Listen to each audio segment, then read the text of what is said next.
Salut à toutes et à tous, Marty Japan. Écoutez les gens, aujourd'hui ce que je vous propose c'est mes impressions, on va dire premières impressions sur des produits Prime 1 Studio Prime, un studio, je prends mon accent français bien vénère, sur des produits que je n'ai pas vus jusqu'à présent et on va décortiquer ensemble du Saint Seiya, bordel de merde, du Hokuto no Ken.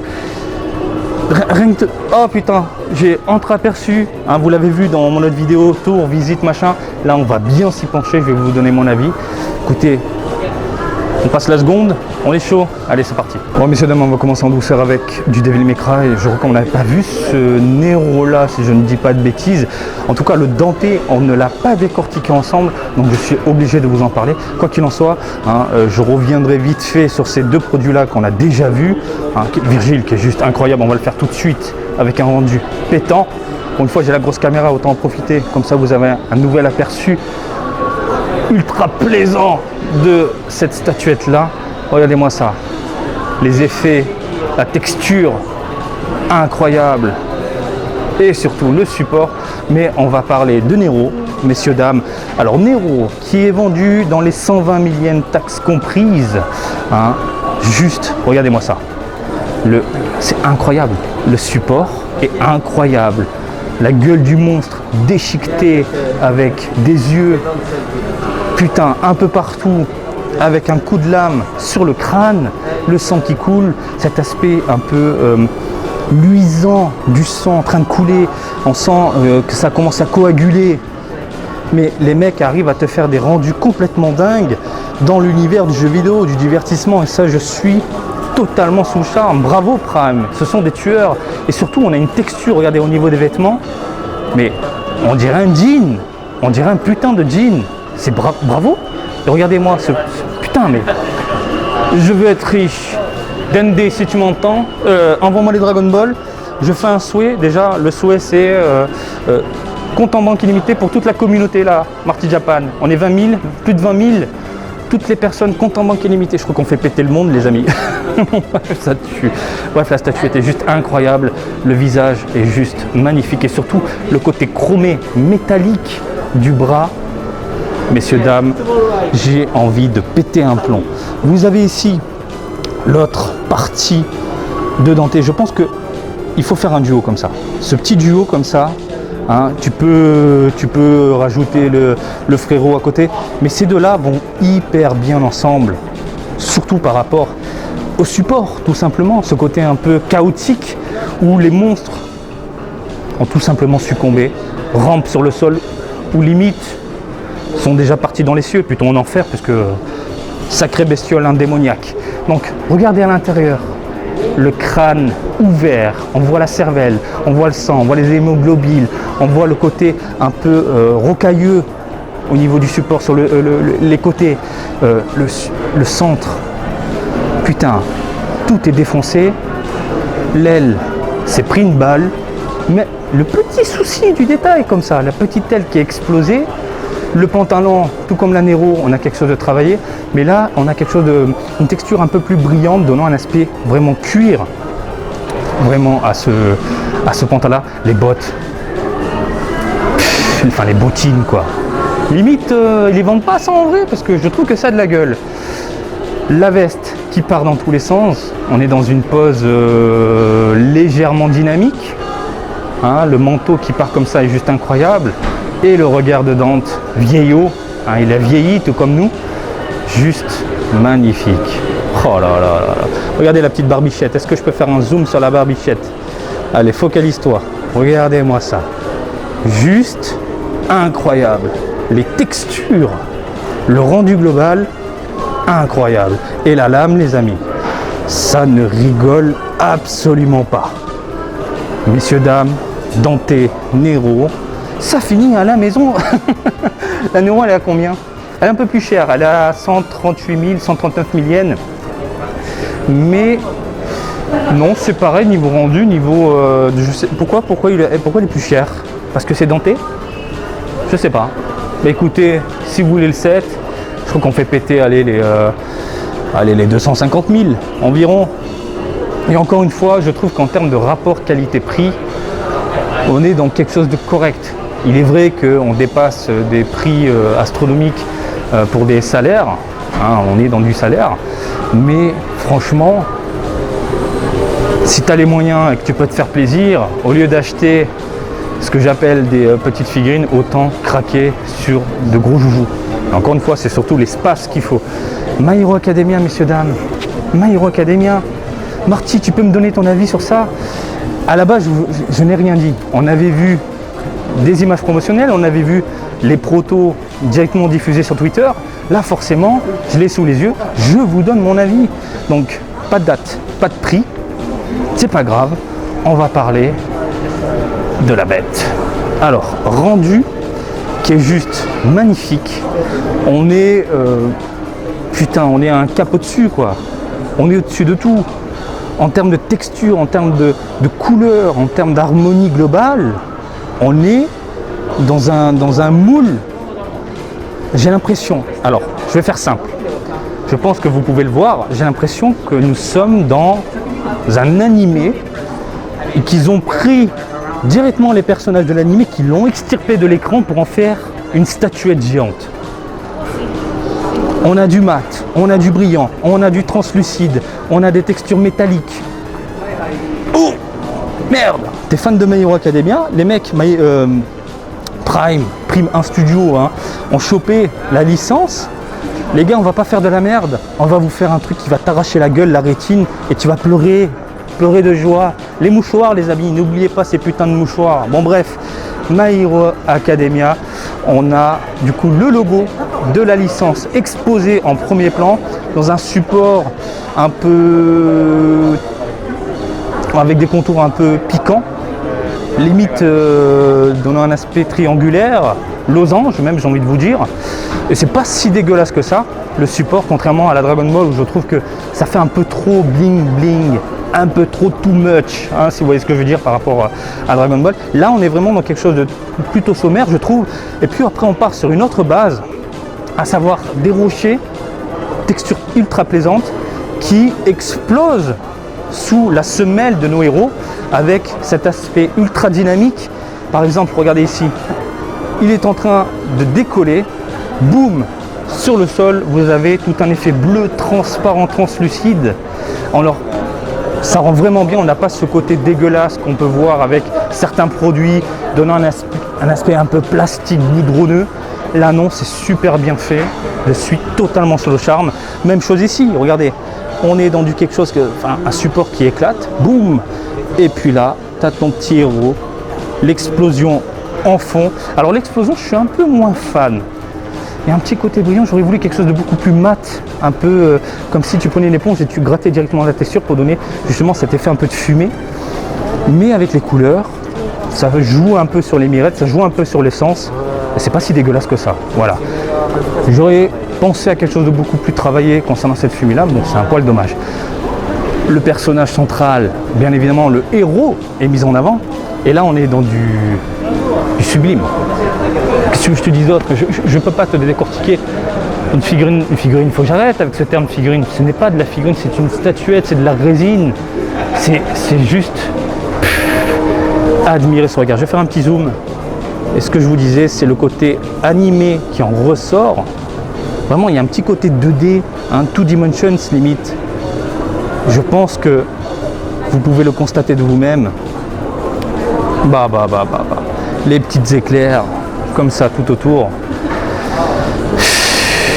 j'ai pas de mots, Les autres visages, tiens, on n'a pas regardé les autres visages. Oui, on est dans quelque chose de très plaisant, je trouve. Et de ce côté-là, quelque chose de bien modélisé, plutôt bien travaillé. Les cheveux, on n'est pas dans du pâté dégueulasse qui fait penser à de la banane, hein. On est vraiment dans quelque chose de travaillé. En même temps, c'est du produit de luxe, hein. Pour moi, c'est du produit de luxe. Et surtout les petits cheveux comme ça. Mais regardez-moi ça. Voilà, regardez les couleurs. Ça, c'est hyper bien pensé. Sur le dessus, vous avez un ton verdâtre. Sur le dessous, vous avez ce petit côté un peu foncé qui joue encore une fois avec nos sens, avec les mirettes. Je pense que les fans de My Hero Academia sont en train de baver là. Il y a la bave qui coule sur le menton. Et derrière, parce que derrière, on ne peut pas le voir, mais je vais faire le tour. Je suis content d'avoir pris ma grosse caméra, comme ça on pourra faire des zooms. Voilà, regardez. Ce côté un peu statuette, un peu pierre, Oh putain, ça a de la gueule. Ça a de la gueule. Limite, quand tu exposes un produit comme ça à la maison, une résine comme ça à la maison, il te faut un miroir. Parce que là, tu gâches le plaisir des yeux. Tu as un truc comme ça à la maison, tu sais que ton putain de gros personnage préféré, il est derrière en mode statuette gravé dans le marbre limite, en genre mammouth, il te faut un miroir. Il te faut un miroir. Tu peux pas mettre ça comme ça, il te faut un putain de miroir. C'est obligé. Franchement, ça tue. Et je trouve le tout hyper bien harmonieux en termes de couleur, en termes de rendu, en termes de texture, en termes de tout globalement. Et franchement, ils ont fait un travail exceptionnel concernant cette licence-là. Pour un premier jet, bah, bravo Prime. Bravo. Allez, on va continuer et là, on va pleurer un peu plus.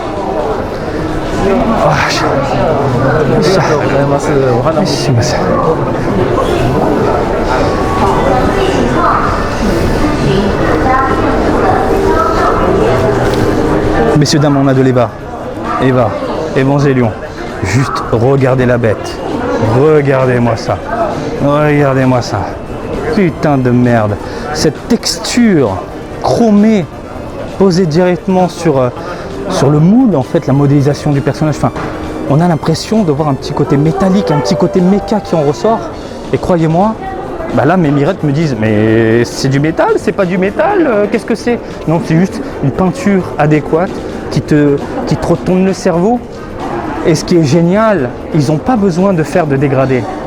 Comme on peut le voir avec certaines figurines, il peut y avoir des dégradés, des petites nuances, des petites tonalités, voilà, pas besoin. Une seule couleur et le côté brillant chromé va faire le travail avec les jeux de lumière, les lumières dans votre pièce. Et vous le voyez, je pense. Regardez de ce côté-là, ce petit côté sombre, ce petit côté brillant, ça dépend tout simplement de votre environnement, des lumières autour de vous. Et cette lumière-là va se refléter sur ce côté brillant, chromé, et tu auras différentes tonalités. Bravo! Bravo, bravo! Moi, je veux voir des produits comme ça, des rendus comme ça, dans l'univers des figurines, beaucoup plus petites. Et là, on est vraiment, putain, mais bravo! Allez, on va parler un peu de détails. Juste regardez au niveau de la tête, ce côté violent, modélisé, mécanique, au final, c'est juste incroyable. Et vous avez ici la grosse bébête défoncée, ensanglantée. Ça rigole absolument pas, on est d'accord. Et le socle, faut que j'arrête avec ce terme aussi, le support.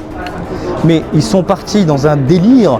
Les gars, on va créer un mini-environnement avec un bâtiment totalement défoncé. On peut voir l'intérieur. Je vais vous faire le petit zoom. Tranquillement. On peut voir les étages. Tout est détaillé, tout est peint. Pouh, pouh, tiens, on t'en met plein la gueule. Et regardez à l'arrière, vous avez toute une mare ensanglantée. Mais, j'ai pas de mots. Sur le devant, c'est quoi ça? C'est un avion, quelque chose qui a été complètement défoncé. Et puis regardez la main de la bestiole qui arrache le building, qui essaye. On sent qu'elle n'est pas morte, la bête. Hein, faut l'achever, bordel. On sent qu'elle essaye de survivre, elle s'accroche à ce qu'elle peut. Et en s'accrochant, elle déchiquette directement les petits murets. Vous vous rendez compte de la taille du truc? En termes de proportion, c'est juste magnifique. Franchement, tout est bien pensé. Tout est bien pensé. Il n'y a aucune disproportion. Tout est bien pensé. Putain de merde. Magnifique. Je vous fais un plan global. On est d'accord que tu as envie de pleurer. Moi, j'ai envie de pleurer. Pourquoi Je n'ai jamais gagné au loto. Si un jour je gagne au loto, j'offre cette statuette à certains membres. Parce que tous les membres, c'est un peu chaud. Allez, messieurs, dames, suis-moi, toi, suis-moi. Oui, suis-moi. Parce que là, on va enchaîner sur du lourd, ma gueule. Sur du lourd. Raoult. Je sais plus si on l'a déjà vu. Mais je suis obligé de vous en reparler tellement il est imposant, tellement il est incroyable. Ça me dit quelque chose. Alors, soit je l'ai vu de mes yeux, soit je l'ai vu en photo promotionnelle. Et on revient dessus, quoi qu'il en soit, parce que, messieurs, dames, la modélisation de ce Raoult, je suis désolé, elle est incroyable. Le regard, le casque, son espèce d'armure. mortel. C'est mortel. Regardez-moi ces vénas. Les vénas au niveau du biceps, au niveau du bras, la main, messieurs, dames. La main de Rao, la paume de la main, hyper bien travaillée. Mais ce qui me trouve le cul, hein, on va pas tortiller du fion, c'est le regard et cet aspect un peu j'ai envie de vous dire statuette, pierre dorée, donne, je sais pas, une certaine prestance au personnage, une prestance comme si la statuette de Rao, il se dégageait quelque chose en fait. C'est très dur à vous l'exprimer parce que entre la vidéo et la réalité, il y a une différence, je trouve, et c'est très impressionnant. C'est le genre de produit, je pense, qui passe nickel dans un environnement neutre, ce que j'entends par là, dans votre salon avec vos meubles en bois. Vous posez ça sur les côtés, dans des coins de votre pièce ou sur le côté de votre meuble TV, ça passe, ça se fond dans le décor. Ça se fond dans le décor. La cape, messieurs, dames, juste un petit point sur la cape. C'est quoi? C'est du tissu, c'est du plastique, je sais pas, tellement c'est incroyable. Cette main est folle. Concernant le support, on est dans de la pierre travaillée. Hein, on est dans ce côté un peu rocailleux, détruit. On est dans un monde apocalypse, hein, je vous le rappelle, hein, apocalyptique, pardon. Et encore une fois, ce côté légèrement chromé, doré, le tout nuancé avec quelques teintes. Je pense particulièrement ici au buste. Regardez les abdos. Autour des abdos, vous avez un petit côté foncé qui tire vers quelque chose de beaucoup plus clair. Encore une fois, vous le savez, c'est ma phrase limite culte. Ça met bien en avant la carrure du personnage. Travailler les nuances, travailler les tonalités, ça met en avant, bien évidemment, la carrure du personnage. Et le Rao, je le veux. Je le veux. Prime, on me le fait cadeau. Quoique, je préfère prendre l'Aiki qui est juste là-bas, on va en parler juste après. Du coup, pour que ce soit, on va dire, dans le même délire, Hokuto Ken licence, vous achetez Rao, vous achetez Kenshiro. Vous prenez les deux.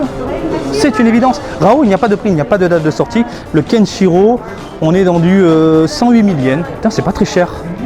C'est pas très cher, contrairement à ce que je pensais. Je pensais qu'on était plus dans les à quoi que non, quand tu vois le Shiryu juste à côté par rapport au nombre de détails. Non, c'est logique, c'est logique. J'aime beaucoup leur base de prix chez Prime. Plus c'est détaillé, plus c'est cher. Plus il y a de matière, plus c'est cher.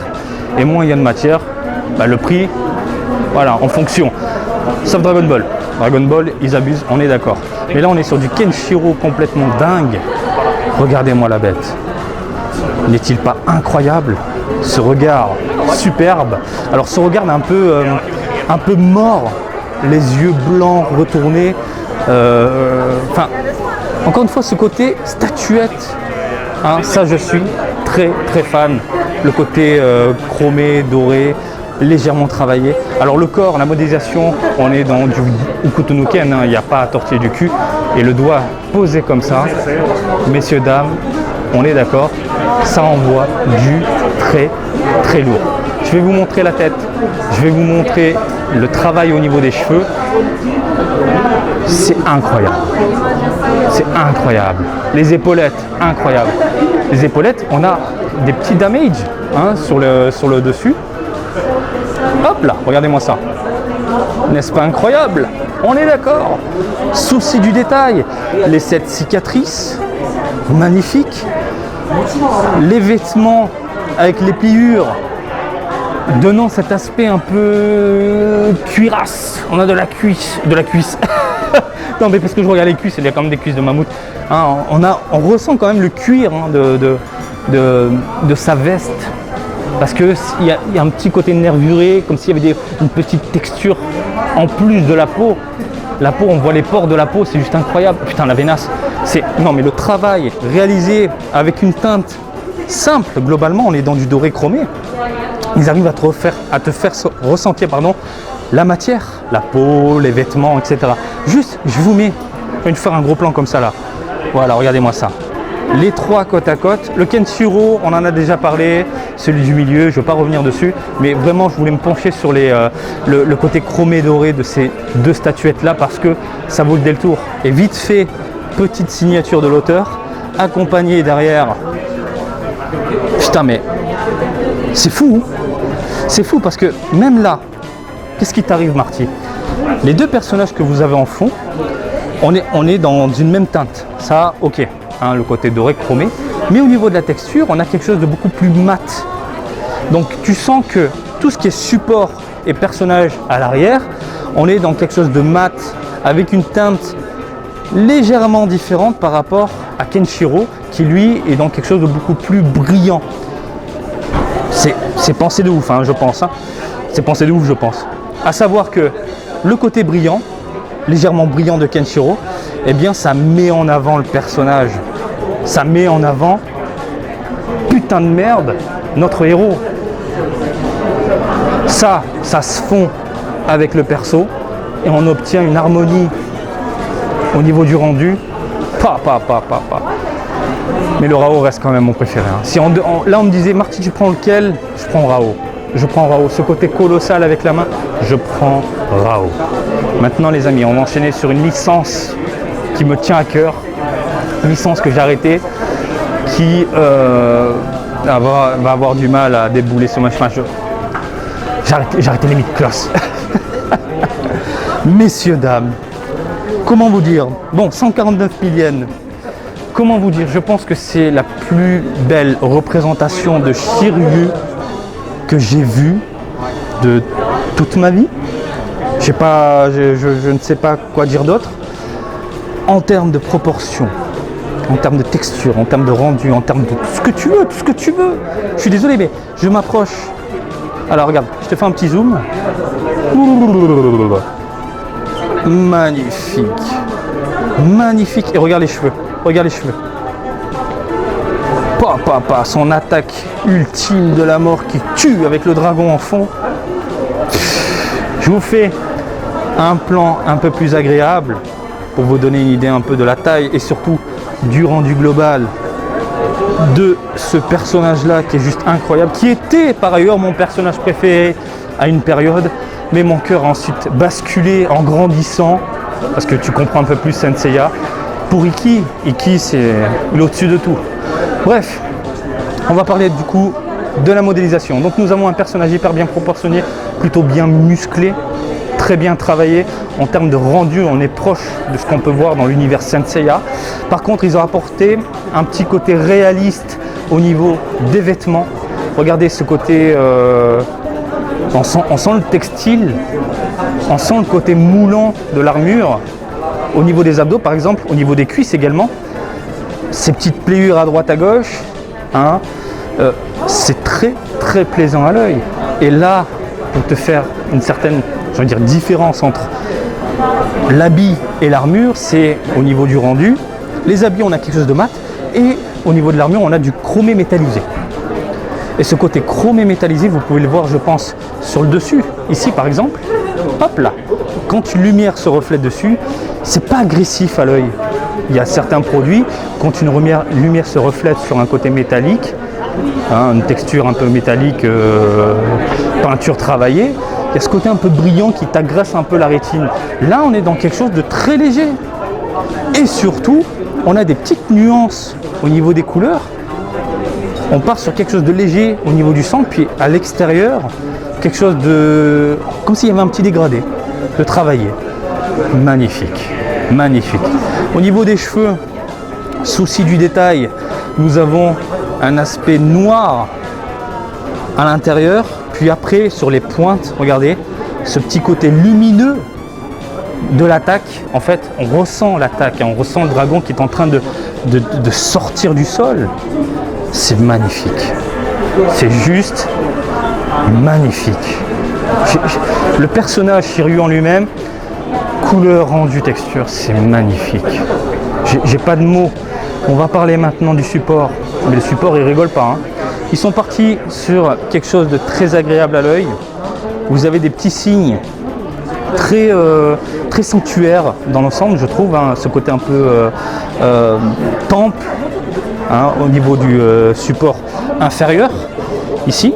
Et puis après on part sur quelque chose, on va dire une mise en scène, on part sur une scène où là, mais ton cerveau s'éteint, tes neurones te disent: est-ce que tu as la carte bleue pour faire flamber là, pour la faire flamber un petit peu? Non, non, j'ai pas la carte bleue, mais je rêverais de la voir.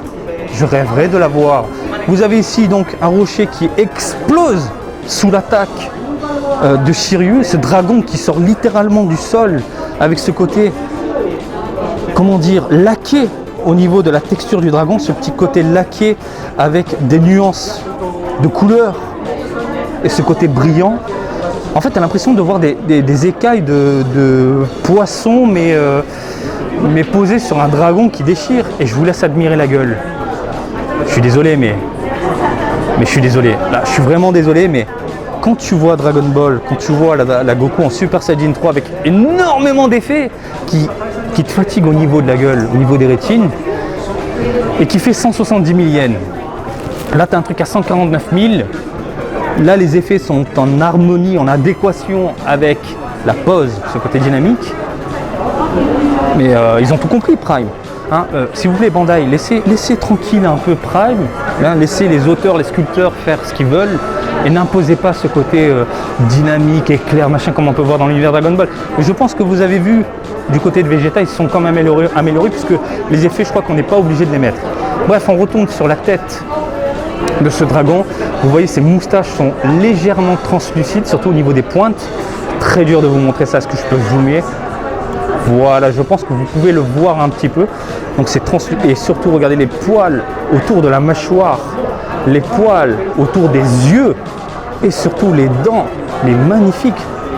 Regardez l'intérieur, regardez l'intérieur. On est d'accord? Je crois qu'on a tous validé la Shiryu. On a tous validé la Shiryu. Putain, regardez-moi cette patte de la mort, quoi. On sent les écailles, on sent la bestiole, quoi. Ah, ils ont rajouté, ah, putain, mais c'est magnifique. Pour vous dire à quel point, je ne l'ai même pas remarqué tellement ça passe inaperçu, il y a des effets bien positionnés, pas du tout dérangeants, pardon, on parle d'effets, hein. Les effets sont pas du tout dérangeants. Ça se fond tellement dans le décor. Allez, je mets une note. 19. Allez, 20. 20. Même le prix, il est bon. Même le prix, enfin, putain de merde. Encore une fois, je vous rappelle, une Piccolo en plastoc, 25 000 yens. Là, tu as un truc qui déchire en résine, travaillé machin, à 149 000. Tu vois le ratio. Bon, on est d'accord. Si tu as de la place et surtout le budget, crois-moi, et que tu es fan de Saint Seiya, pour moi, c'est l'évidence. Pour moi, c'est l'évidence. Craque, mon ami. Craque, fais-toi plaisir. Voilà.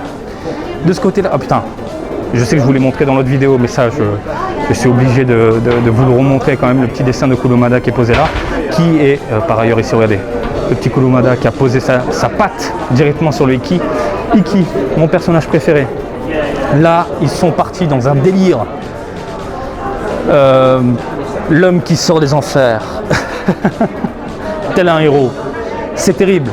Ils se sont dit, les gars, lui, on va lui foutre des flammes partout. On va pas trop abuser non plus. Et dans ces flammes-là, le phénix va sortir, va exploser au niveau du sol, derrière lui.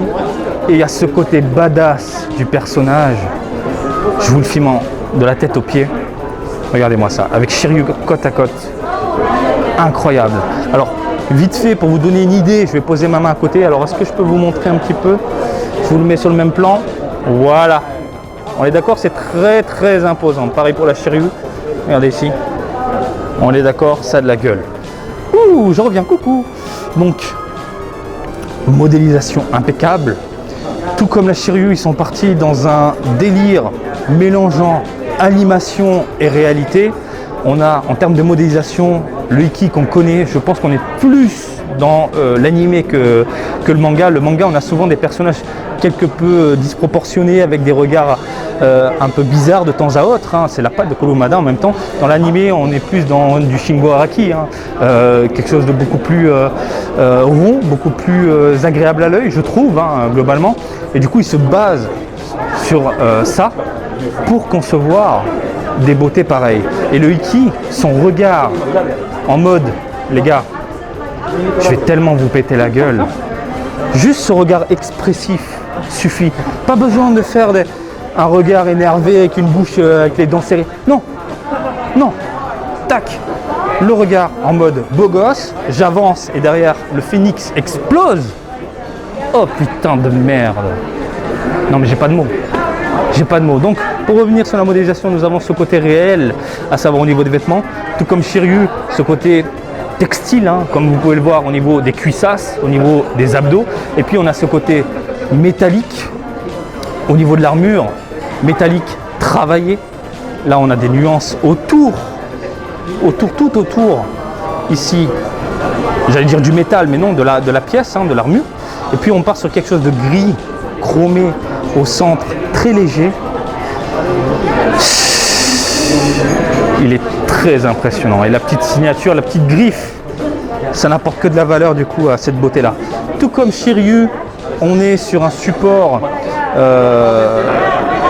très représentatif, je trouve, de l'arc sanctuaire, hein, ce petit côté un peu temple qui en ressort. Au niveau du support supérieur, on est dans de la mise en scène avec un petit côté rocailleux, avec le pied qui s'enfonce littéralement dans la roche, limite qui fond quoi. Et regardez les fissures qui commencent, voilà, tu sens que la roche commence à s'effriter, on sent que les fissures, on sent que la lave va sortir carrément du sol, et c'est le cas. Vous pouvez le voir ici avec les flammes qui explosent, vous avez du coup les petits rochers qui suivent, hein, le mouvement. On sent vraiment ce côté dynamique, on sent cette flamme, je sens la chaleur ma gueule, je sens cette putain de chaleur. Incroyable, incroyable. Vous le savez, de mon côté, tout ce qui est translucide à la base, je ne suis pas très fan. Cependant, c'est tellement bien pensé, tellement bien travaillé que je ne peux que valider. À savoir par exemple, regardez, le phénix, déjà la modélisation est incroyable, je vais faire un petit zoom sur sa gueule. On est d'accord, ça tue. Mais regardez son aile. À l'intérieur, vous avez quelque chose de transparent. Et sur l'extérieur, on part sur quelque chose de beaucoup plus foncé, moins transparent. Et du coup, avec une nuance entre le jaune, l'orange, il y a un peu ce petit côté rougeâtre, mais pas trop non plus, sur les extrémités. Je ne peux que valider. Je ne peux que valider. Encore une fois, je ressens vraiment cet effet un peu flamme qui explose autour du personnage. Et cette mise en scène d'Iki, prêt à en découdre, la main sur le côté enflammée, mais tu te reçois une patate, ma gueule. Qu'est-ce que tu veux d'autre? Allez, si je devais donner une note, on serait plus dans les 19. Pourquoi? Bien que nous ayons ici un Iki travaillé globalement avec cet effet translucide, machin, etc., je trouve que le travail fait, exécuté sur la Shiryu est quand même un cran au-dessus. Le dragon, je n'ai pas de mots. Le Shiryu, on est d'accord, il est impeccable, mais tout ce qu'il y a autour, c'est juste magnifique. Voilà, encore une fois, je vous mets les deux côte à côte. Magnifique. Je crois que si j'avais le budget et surtout l'espace, c'est vraiment ça. Hein. Vous êtes souvent à me demander, Marty, pourquoi tu n'achètes pas de résine, pourquoi tu n'as pas acheté une résine? Je ne peux pas l'exposer. Si demain on m'offre une résine, elle finit posée par terre chez moi. Ce n'est pas possible. C'est ça qui me fait mal au cœur. Parce que croyez-moi, ça, pour moi, c'est le genre de produit qui finit à la maison. Senseiya, j'ai arrêté, mais pour ça, je suis prêt à reprendre. Évidemment, on nous sort Iki, Shiryu, mais attendez-vous à voir là, toute la team là. Seiya et compagnie, Yoga. Bref, incroyable. On en a déjà parlé. Je crois que je ne vais pas revenir dessus, mais c'est toujours plaisant de vous montrer un peu la bête. On est dans les 126 000 yens. Et par contre, je vais vite fait vous parler de Death Stranding. Voilà, Norman Reedus, à l'intérieur de la combinaison spatiale. Nous avons une version toute petite, miniature, qui tombe dans les 118 000 yens, plutôt plaisant. Et là, on est dans du 260 000 yens, mais en même temps, je vais juste poser ma main sur le côté. Hop là, sur le même plan, ma main, c'est sa tête. Voilà, ma main, c'est sa tête. Voilà, c'est imposant, c'est mortel, le regard est incroyable, magnifique. Si tu as adoré ce jeu signé Hideo Kojima et toute sa team là, Kojima Productions, c'est, je pense, le genre de produit qui peut finir chez toi. Par contre là, c'est pas de l'espace qu'il te faut, mon ami. C'est toute une pièce réservée à ça, parce que regardez la hauteur par rapport aux autres statuettes. Vous voyez à peu près ce que ça donne? C'est complètement malade. C'est malade. Donc voilà. Alors vite fait, modélisation superbe, texture dans un ton mat, et je ressens bien la combinaison un peu spatiale. Et surtout, c'est très détaillé, hein. Il y a cet effet un peu textile sur les sangles, par exemple. Même chose au niveau du drapeau. Et puis, on a surtout ce rendu global qui t'en met alors plein la gueule. Rien à dire. Chose plutôt agréable. Tu peux te dire, bon, la statuette géante, c'est normal que c'est bien travaillé, qu'ils font ça en mode hyper bien détaillé pour que le consommateur craque. Mais mon gars, ils ont fait exactement la même chose en mode miniature. Donc tu peux dire, oui, il peut y avoir une différence entre les deux en termes de rendu et de texture et de couleur. Non, non, non, non, non, non, non.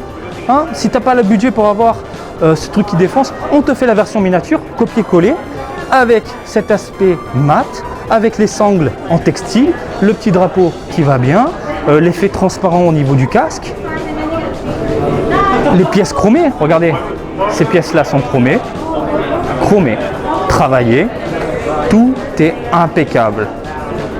Même chose au niveau du socle, c'est la même modélisation, mais en version miniature. Voilà, magnifique, magnifique. Donc, encore une fois, je pense que Prime vise vraiment toutes les bourses. Hein, pour moi, ce genre de produit, on est dans du deluxe, hein, ceux qui en ont la possibilité. Pour ce qui est des statuettes comme ça, on est dans du deluxe plus. Hein, on est au-dessus de la stratosphère, hein, on est dans l'espace. Hein, en même temps, Death Stranding, c'est normal. Mais je croise les doigts qu'un jour, je puisse m'acheter au moins les Senseiya. Le problème, c'est que tu sais qu'avec le temps, ce genre de produit va disparaître et les prix vont flamber.